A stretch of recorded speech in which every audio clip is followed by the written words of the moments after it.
memakmurkan masjid itu dibuka dengan kata innama. Jadi berbahagialah kalau ada di antara kita yang diberikan oleh Allah kekuatan dalam hatinya untuk mau memakmurkan masjid dengan semua jenis kegiatan yang mampu dilakukan. Maka Anda sedang masuk dalam kalangan elit di dalamnya. Ya. Nah, tapi tidak cukup dengan amin. Ya. Gitu. Apa yang dimaksud memakmurkan itu? Ya. Yang pertama, man amana billahi wal yaumil akhir. Dia membawa misinya ke masjid itu karena imannya supaya cari bekal di hari kiamat untuk pulang. Jadi mengelola masjid itu bukan mengelola perusahaan. Orientasinya bukan dunia. Mengelola masjid untuk DKM ditujukannya betul-betul untuk menaati Allah. Ya. Kemudian menyiapkan bekal itu supaya punya kebanggaan saat pulang menghadap Allah. Nah, apa ciri-ciri orang-orang seperti itu? Yang pertama, wa aqamas shalah. Dia berusaha memakmurkan masjid itu dengan konsisten membuat sifat sholat jamaah yang baik dan rapi. Nah, jadi ada pengelolanya, ada imamnya, ada makmumnya. Bila nanti ada yang sholat di sini, DKM dapat bagiannya. Setiap orang sholat dapat pahala, ditransfer langsung itu. Itu hadisnya sahih. Ya, man sanna fil islami sunnatan hasanatan falahu ajruha mithla ajri man amila biha min ghairi an yankusa min ajriha syai'. Paham? Tidak. Siapa yang memfasilitasi pada sunnah kebaikan? Ya, sunnah kebaikan, jamaah sunnah kebaikan. Difasilitasi di sini, dilebarkan masjidnya, diluaskan, ditinggikan. Orientasinya bukan supaya orang menganggap masjid ini mewah. Awas hati-hati Pak DKM, Pak Najib hati-hati. Kalau hanya keinginan menjadikan masjidnya tanpa dinilai mewah, nah, maka keluar dari golongan elit itu. Ya, keluar dari golongan elit. Diharapkan dengan masjidnya direnovasi, jamaah mesti nyaman merasakan kenikmatan sholat di sini.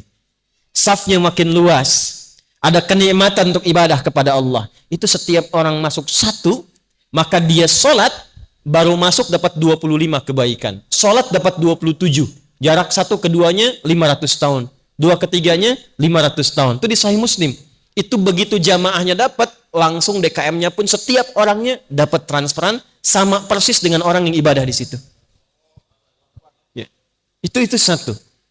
Wa ataz zakah, nanti mengelola potensi zakat dengan baik. Walam yakhsha illallah, dan menerapkan hukum Allah di masjid. Masjid itu rumah siapa? Rumah Allah, bukan rumah pengurus. Saya main ke rumah pengurus, punya aturan. Masuknya lewat sini, duduknya di sini, yang ngatur yang punya rumah. Kita datang ke rumah Allah yang dipakai aturan Allah. Karena itu kalau nanti sudah bagus, sudah rapi, yang pertama dipelajari oleh DKM, bukan membuat program, tapi belajar fikih masjid tentang aturan Allah di dalamnya. Ini penting saya sampaikan, sebab ini rahasia di antara kita ya. Ada 9 jenis setan yang berbahaya. Nanti kalau kita ke Palembang lagi, bikin kajian yang terukur, insya Allah nanti kita buat tema khusus judulnya fikih setan. Supaya kenal. Antum kesini cuma tahu jalan yang mulus, tak tahu di situ ada lubang, terperosok. Nah, setan itu kan bahaya. Mesti kita kenali. Di antara 9 jenis setan itu, ada setan yang memang tugasnya berada di masjid. Dan yang pertama kali digoda bukan jamaah, tapi DKM masjid. Ingat itu. Kalau sekarang kompak Pak. Kompak jadi, bagus, sama-sama nyumbang. Nanti setelah jadi, masuk dia. Supaya dibikin pecah DKM-nya. Kalau jamaah satu bosan, yang lain datang. Tapi kalau DKM sudah nggak mau ke masjid, jamaah pun malas. Kenapa nggak ke sana? DKM-nya ribut melulu katanya. Padahal masjidnya bagus. Maka dari itu penting kita buat aturan-aturan itu supaya paham. Jangan takut dengan kas Pak, karena kan rumah Allah. Yang penting itu Allah kasih berapa, kemana dikeluarkan sesuai dengan aturan Allah. Ini penting saya pertajam dulu, karena sekarang ini baru kita masuk mendapati masjid sudah bagus. Dan dalam tahap penyempurnaan. Saya memberikan pesan yang kuat dulu, supaya nanti saat kita guyub menjadikan masjid ini baik, insya Allah DKM-nya pun sudah kuat, kitanya pun nyaman ibadah di dalamnya. Yang saya cintai, saya banggakan, seluruh keluarga saya tercinta yang hadir jamaah saat ini dalam pengajian malam hari ini. Saya bermohon pada Allah Subhanahu wa taala, dari manapun Anda datang, siapapun Anda berada di sini, semoga semuanya mendapatkan rahmat Allah Subhanahu wa taala. Semoga langkahnya dihitung oleh Allah untuk meringankan hisabnya dan dimasukkan dalam golongan hadis yang disampaikan dari Nabi sallallahu alaihi wasallam, qala man salaka tariqan yaltamisu fihi ilma sahalallahu lahu tariqan ilal jannah wa innal malaikata latad'u ajnihataha ridan li talibil ilmi wa inna talibal ilmi yastaghfiru lahu man fis samawati wa man fil ardi hatta al hitan allati fil bihar wa innal ulama'a warathatul anbiya wa innal anbiya lam yurithu dinaran wala dirhaman. Siapapun yang melangkahkan kakinya, dia berangkat dari manapun asalnya, menempuh perjalanan dengan tujuan untuk belajar, mau ngaji tidak yang lain, bukan untuk selfie, bukan untuk foto-foto, bukan hanya untuk menggambarkan saya jumpa ustadz bikin status, tapi tujuannya betul-betul untuk belajar. Dia datang untuk belajar, dia rekam pun untuk belajar, dia foto pun dia tebarkan untuk menenangkan hatinya supaya belajar. Apa yang Allah berikan kepadanya? Dari sejak dia berangkat sampai dengan ke majlis ilmu, sampai dia pulang, Allah perintahkan malaikat mencatat langkahnya untuk meringankan langkah ia saat hisab menuju surganya. Hadisnya sahih. 2. Nanti kalau Anda ada ustadz lain lagi, praktekkan hadis ini. Sejak dia berangkat, duduk sampai pulang, Allah perintahkan satu malaikat khusus membentangkan sayapnya, memberikan ridha kepada penuntut ilmu itu. Nah, di antara ridhanya Allah itu, ya, melalui malaikat tadi, itu ada 2. 1, mengaminkan doa-doa yang dimohonkan. Nah, jadi kalau nunggu penceramah, nunggu kiai, nunggu tuan guru, nunggu al-habib, habaib misalnya, ustadz, itu jangan banyak kita melakukan hal yang tak penting. Mungkin itulah cara Allah yang diinginkan untuk mengabulkan permohonan kita selama ini. Itu pertaruhannya, datang minta. Mungkin itu yang menjadikan doa Anda cepat terjawab dalam keadaan berdiri ingin belajar. Gelap-gelapan ingin mencatat, itu mahal sekali. Mahal.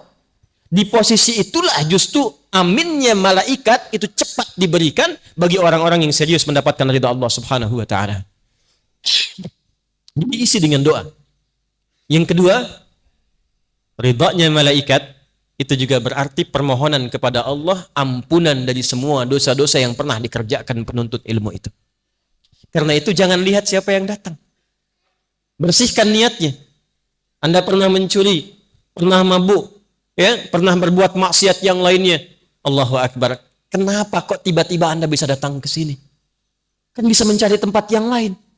Mungkin itulah caranya Allah ingin mengampuni dosa-dosa yang pernah kita perbuat. Ya. Karena itu menarik nih, kenapa pencuri sendal bisa datang ke masjid? Kenapa tiba-tiba ada orang pengen nyuri kotak infak di masjid? Sekarang ganti cara berpikirnya. Kenapa kok diarahkan ke masjid?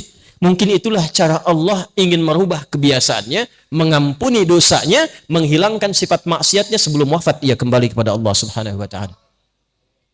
Karena itu, mari kita memulai kajian ini dengan hati yang bening dulu, dengan tulus dulu, perbaiki niat dulu. Yang pegang handphone setelah masuk ke kajian, simpan dulu, supaya kita mendapatkan fadilah-fadilah tadi. Nah, terakhir, siapapun yang mengajar, kalau dia dari kalangan ulama, jaga mereka. Ciri ulama itu bukan hanya pintar, yang pintar banyak. Ciri utamanya, dia punya rasa khasyah kepada Allah. Innama yakhshallaha min ibadihil ulama. Ya, dia khawatir kalau dia bicara takut Allah tidak ridha. Akhlaknya mulia, lembut sifatnya, punya kepedulian tinggi pada murid-muridnya. Guru saya selalu berkata, nak, kalau engkau mengajar, tatap wajah-wajah itu. Nanti setelah selesai bangun malam, bayangkan wajah itu dan mohonkanlah kepada Allah kebaikan untuk semua yang kau tatap dan tak mampu kau tatap itu.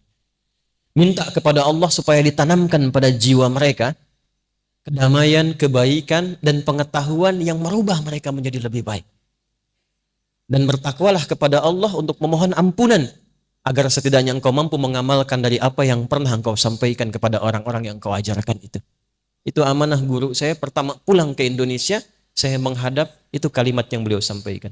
Nanti engkau akan banyak mengajar, tatap wajah-wajah mereka, mengajarlah dengan ikhlas. Begitu selesai malamnya, maka urusan kamu dengan Allah untuk memohon kebaikan-kebaikan. Dan bayangkan wajah-wajah mulia itu.